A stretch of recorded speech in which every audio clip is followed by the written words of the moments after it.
Espace TV.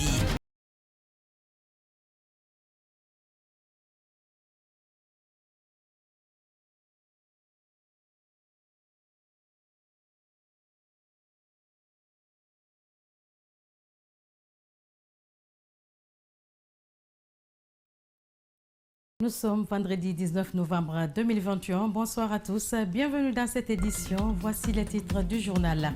Les activités ont été perturbées pendant une demi-heure ce vendredi au port autonome de Conakry. Et pour cause, une grogne des travailleurs de la société turque Alport. Ils demandent une amélioration des conditions de travail et une révalorisation salariale. Plus d'explications, c'est dans ce journal. La Guinée fait partie des pays qui enregistrent le plus faible taux de contamination au Covid-19 et elle peut toujours compter sur ses partenaires comme COVAX qui vient de lui faire don d'un important lot de vaccins pour éradiquer le virus mortel. C'est tout pour le sommaire. Bienvenue à tous.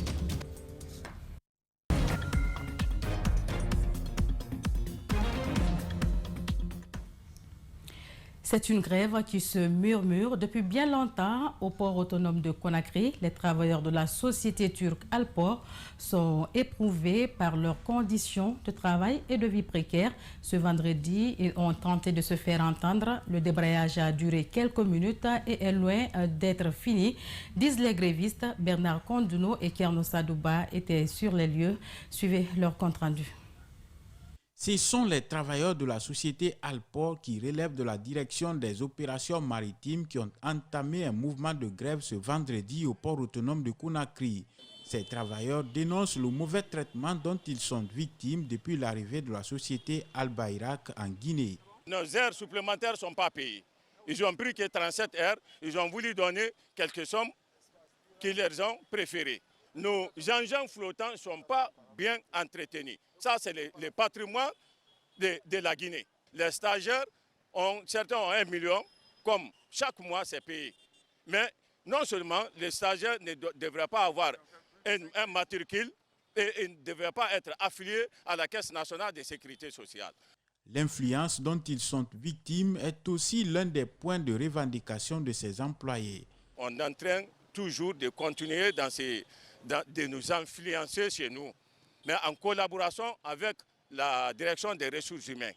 Moi, j'ai eu même une lettre d'avertissement parce que j'ai appelé les syndicats pour leur expliquer nos conditions de travail et nos heures supplémentaires qui n'ont jamais donné, Alport n'a jamais donné. Vous voyez, c'est mon avertissement ça. L'accès au port autonome de Conakry, qui est le lieu de la manifestation de ces travailleurs, nous a été interdit.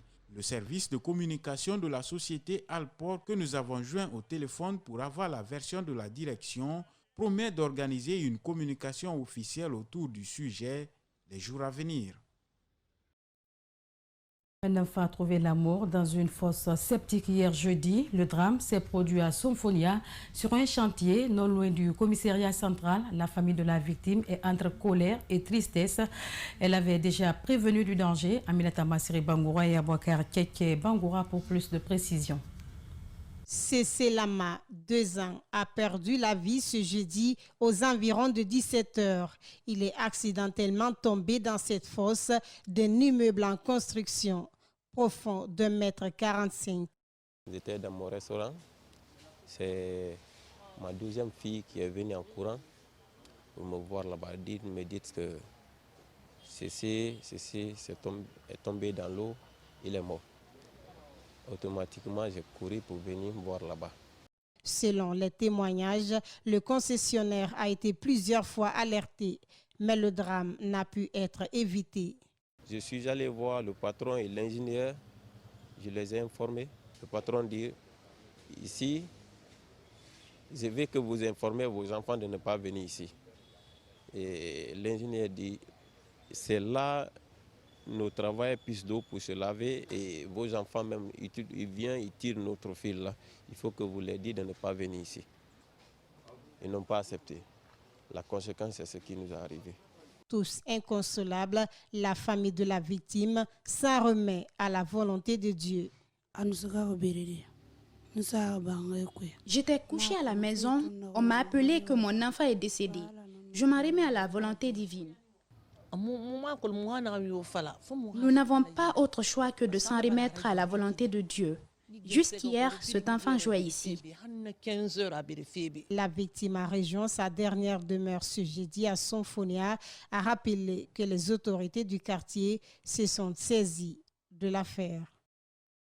Le reportage signé Aminata Massiré Bangoura. Course au CNT, le président du bloc libéral souhaite que ses pairs se basent sur le profil de ceux qui seront désignés pour les représenter au Conseil national de transition. La date butoir du dépôt des dossiers est prévue pour le 25 novembre prochain. Dr Faya Milimono est convaincu que la classe politique sera dans le délai requis. Rosaline Goto-Monemo, décryptage. Près de 180 partis politiques pour 15 places au Conseil national de la transition. Cependant, les concernés ont du mal à désigner leurs représentants.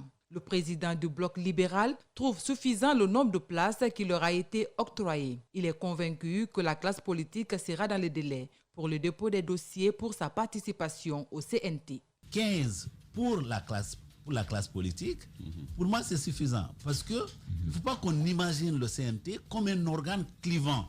C'est un organe partisan où les gens vont s'affronter selon des idéologies ou selon ceci ou cela. C'est des gens qui auront une mission à accomplir. Pour la conduite de la transition, le président du BL suggère à la junte de doter le pays d'un fichier électoral fiable, de réécrire la Constitution nationale et de mettre un accent sur la réconciliation nationale, entre autres. Il trouve également qu'il faut coupler les élections présidentielles, législatives et locales. Parce qu'au finish, il faut que tous les Guinéens se reconnaissent dans ce qui va se passer quand il s'agit de la réconciliation des Guinéens. Et aussi, la question de la justice dans notre pays, c'est important.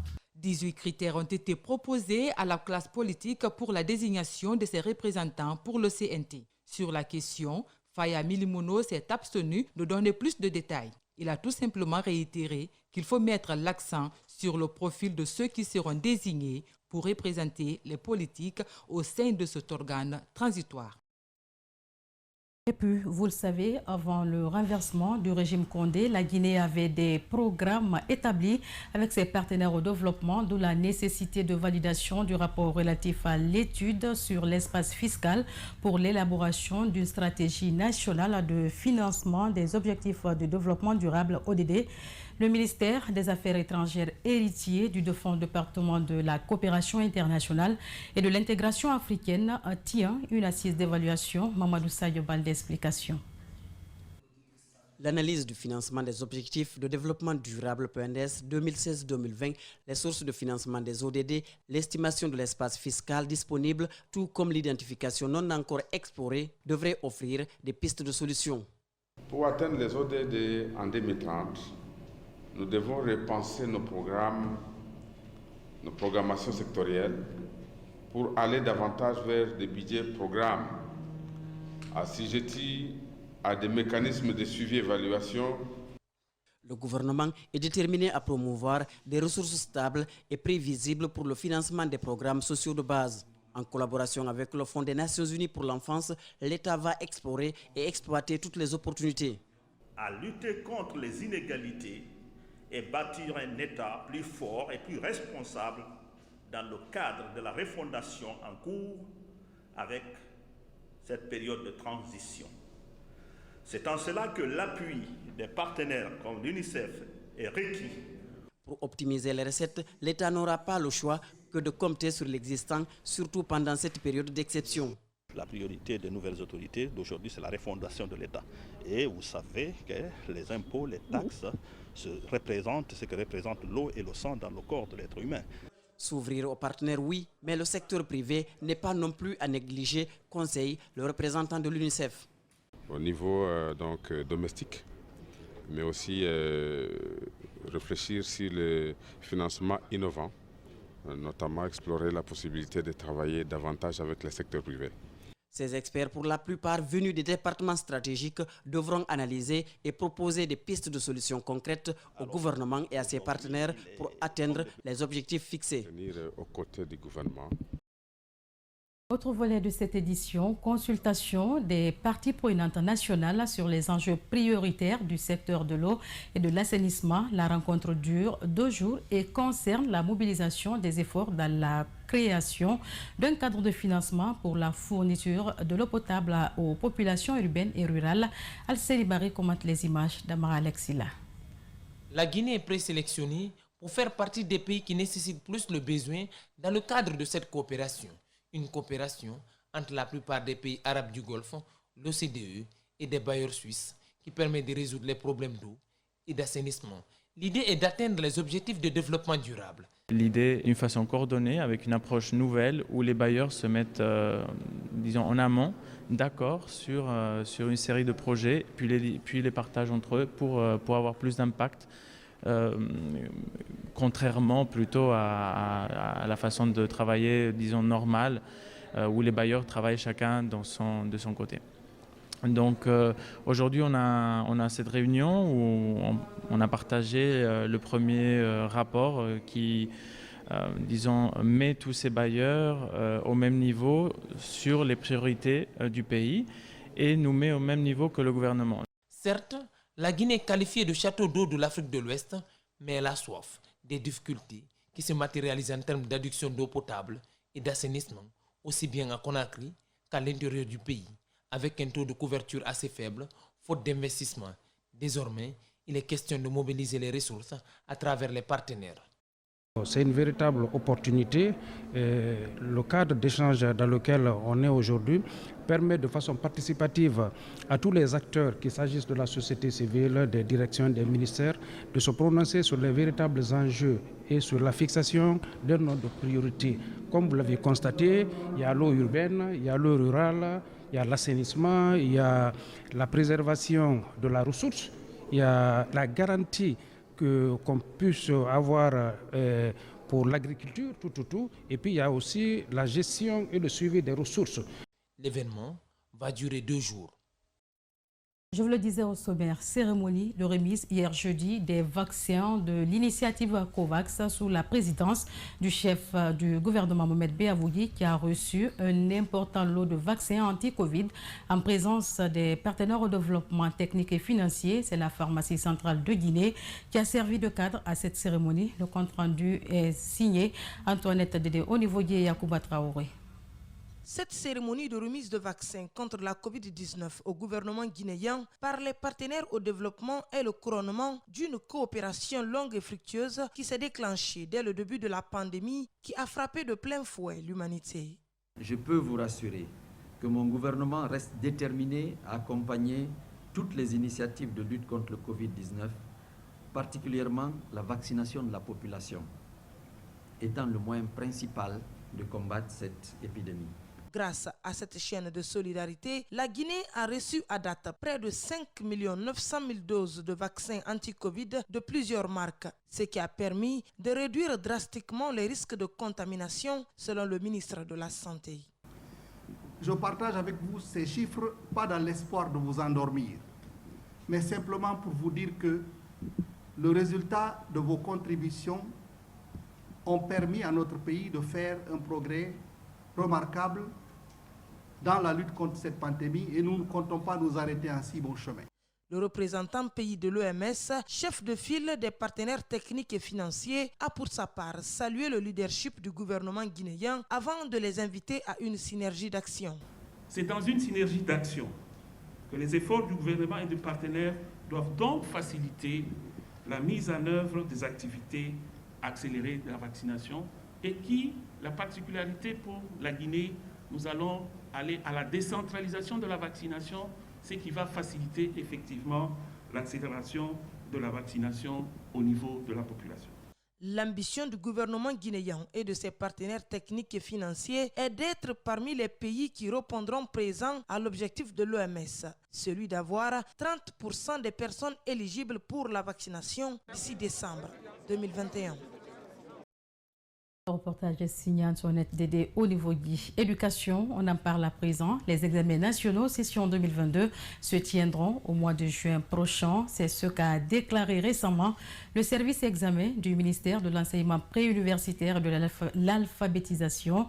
Toutefois, le ministre n'est pas convaincu de la façon dont ces concours sont organisés. Avant son arrivée, il promet une réforme de taille. Justin Leno et Brahmasori Sengsouma.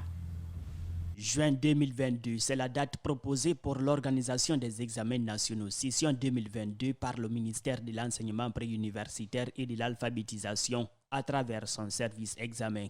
Sur la question, le ministre Guillaume Hawinga dit ne pas être content des résultats des années précédentes. Pour lui, tout a souvent été raté dans l'organisation de ces concours. Nous devons tout faire.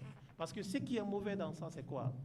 Qu'un élève passe toute l'année à travailler dur ou qu'une école passe toute l'année à organiser bien son école, à avoir un bon pourcentage, à avoir un bon résultat.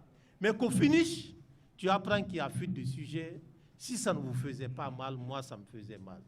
La fuite des sujets, les cas de fraude, le ministre responsabilise les chefs d'établissement.